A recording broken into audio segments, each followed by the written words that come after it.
Tonight on CTV, one CSU club is calling out the university for going against sustainable practices. Future generations to understand that action is possible and it's important and it can actually make a difference. And CSU softball is in the middle of their season, but did you know that the team sued the university way back when? And students strapped on their belt buckles and prepared for a hoedown this past weekend. All that and more on CTV starting right now.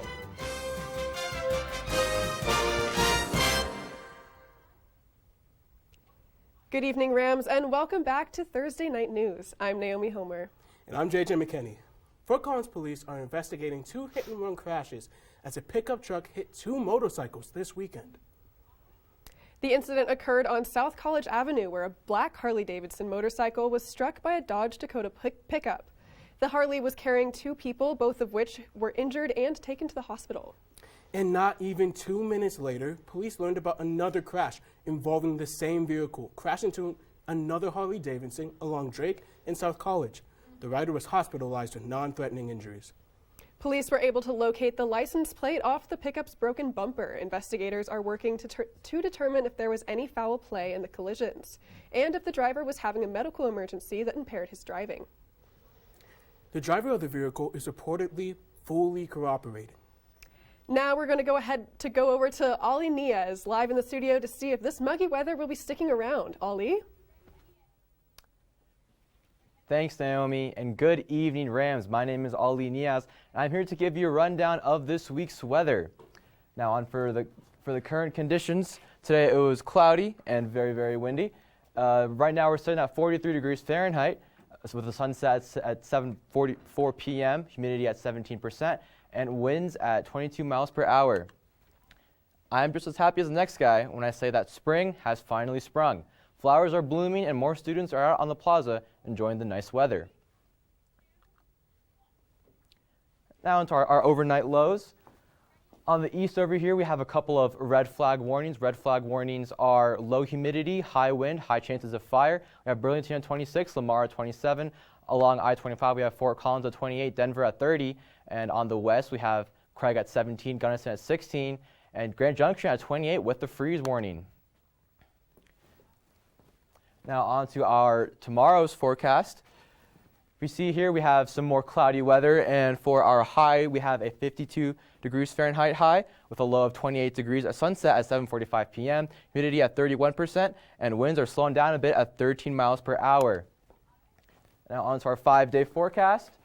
They say April showers bring May flowers, and I'm looking forward to those May flowers after this next 5 days.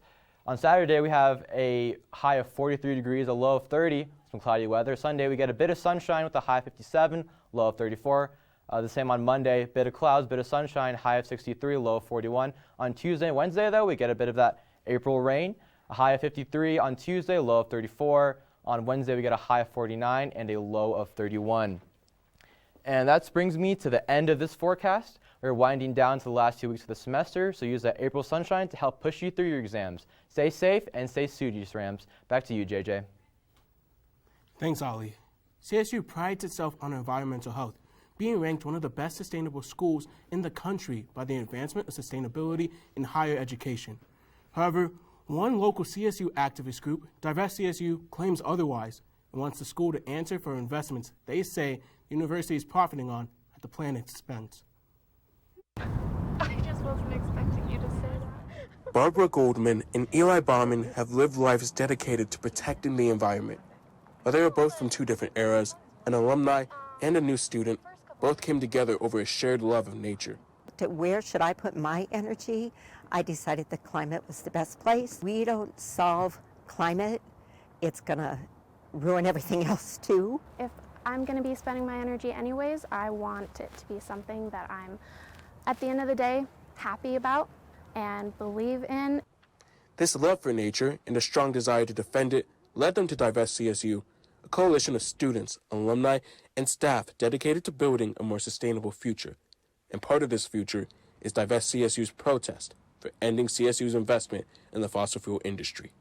We have got 4 demands, you can call them, or goals, for the foundation to disclose what all the investments are, to divest, to take all of that money out of those investments. The third is to reinvest in sustainable, environmentally positive, socially positive investments. CSU is known around the world for its green thumb as an environmental leader with programs dedicated to conservation projects, wildlife protection, and climate-safe agriculture.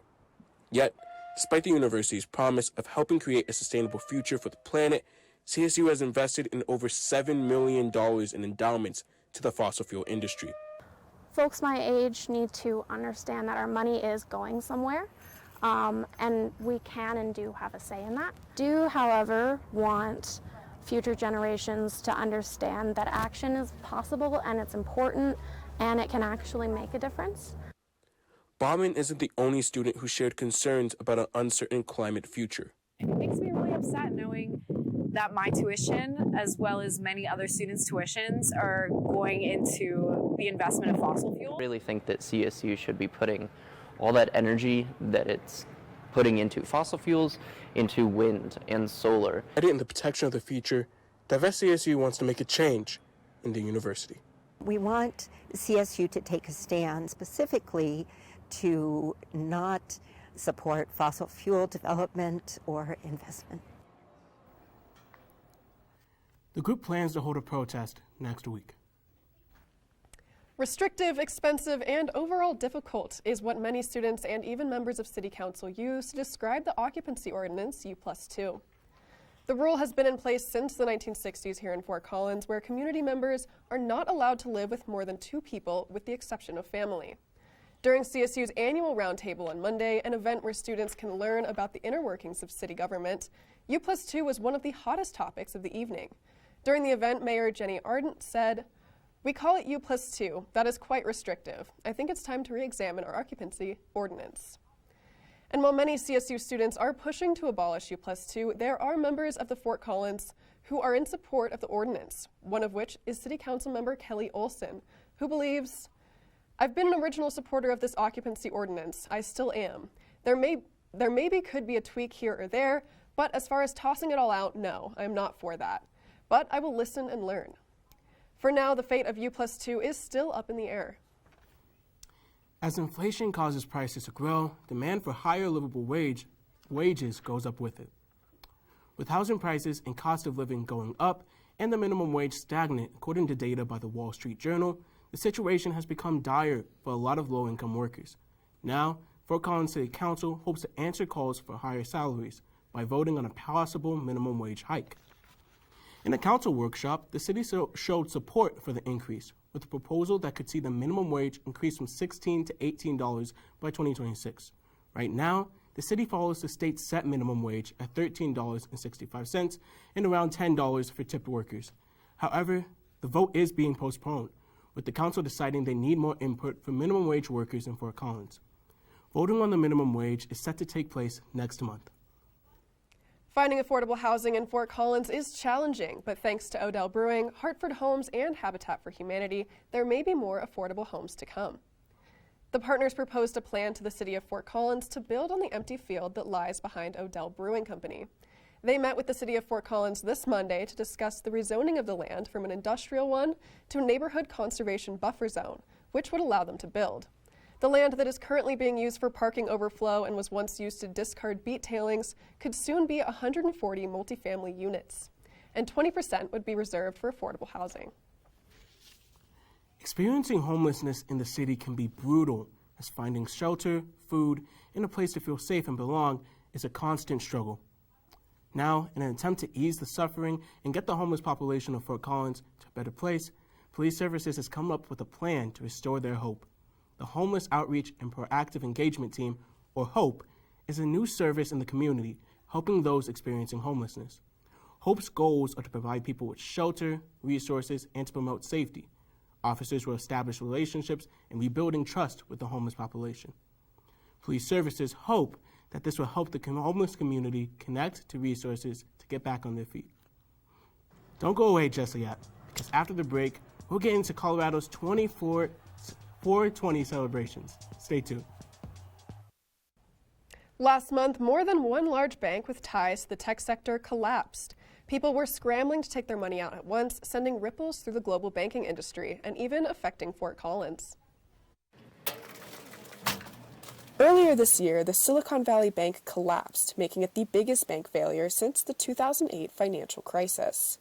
Since then, the FDIC seized both the Silicon Valley Bank and New York's Signature Bank, which also collapsed earlier this year, serving as a reminder of how fragile the U.S. banking system can be.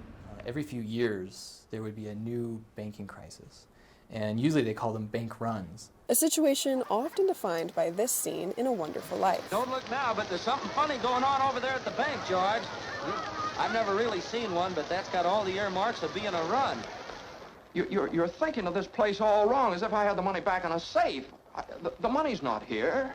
Well, your money's in Joe's house. That's right next to yours. And in the Kennedy house, and Mrs. Maitland's house, and 100 others. So the Silicon Valley bank run is what a lot of people called a self-fulfilled prophecy. Like this house of cards, when people started taking their money away, or taking cards away in this instance, the support slowly starts to fail. But if everybody takes their money away at once, the entire bank collapses. In Silicon Valley's case, the catalyst was rising interest rates. Banks take your money in, they hold just a tiny fraction of it in liquid assets, and then they invest the rest in loans. Right? Silicon Valley Bank makes lots of loans to the tech sector, and then they were holding a lot of more safe assets that were treasury bonds. So if interest rates go up, the price goes down, and those assets aren't worth anything anymore.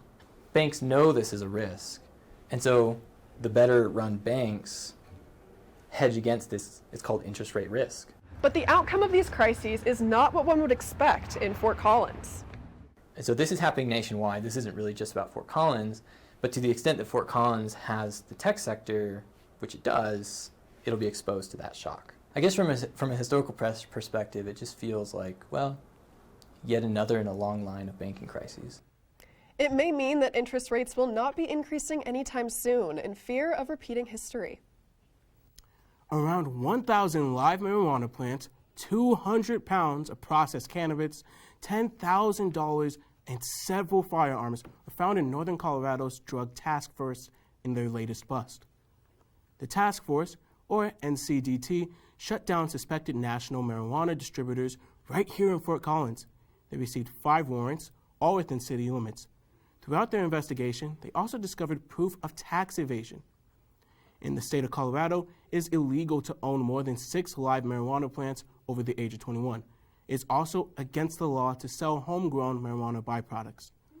While the NCDT primarily operates in Larimer County, they assist with regional drug task force as well. But it would not be right to bring up marijuana without talking about 420. I mean, what else is there to say? I mean, it's a celebratory holiday, in my personal opinion. I guess it is. I mean, I even went to the store today and I got a discount just because it was 420, which I thought was pretty interesting. I've never seen that before. I guess I know what you're going to do after the show. Oh, no. That's not what I'm saying. Well, Rams, today is the day where thousands of Coloradans come together to share their love for cannabis culture. Now joining us live in the studio is our very own Max Dietz with more. Max? Thanks, JJ. That's right. The temperature isn't the only thing that's high this week as students around campus prepare to celebrate the unofficial cannabis holiday.